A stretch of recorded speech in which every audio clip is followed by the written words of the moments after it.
Láďa je frajer, má svůj styl. Na dálnici letí, jak by byl debil. V každém pruhu blesky světla blikaj. Antiradar pípá, když policajti číhaj. Láďa si koupil antiradar, teď je na silnici jak popstar.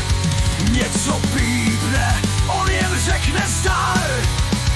Stačí šlápnout, mizí jak jaguár. Ve vesnici jede 150. Babky na přechodu začnou se třást. Za sebou zanechává prachovej mrak.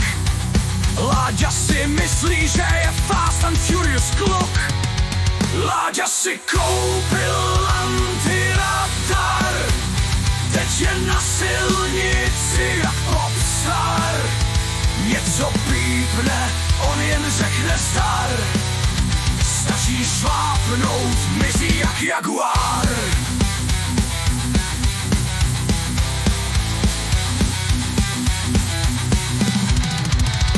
Ale pak jednou Ukrajinice stojí, nebliká radar, jen fízlové se rojí. Pane, zastavte, máme vás na pásce. Láďa na ně, tohle je past, co zas je?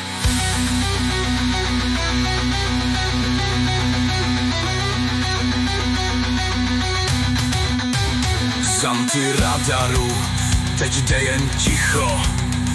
Láďa ví, že mu to vůbec nevyšlo. Z pokuty už málem brečí jak kluk.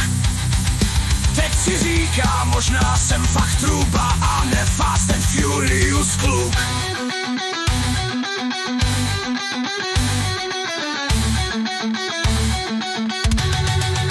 Láďa si koupil antiradar, ale teď je mu k ničemu, ach jaj. Radši zpomal nekoukej jak zoufalec. Hlavně ať to není příště už zákaz. Láďa už nefrčí jak vítr, teď jede klidně jak po nedělní mši.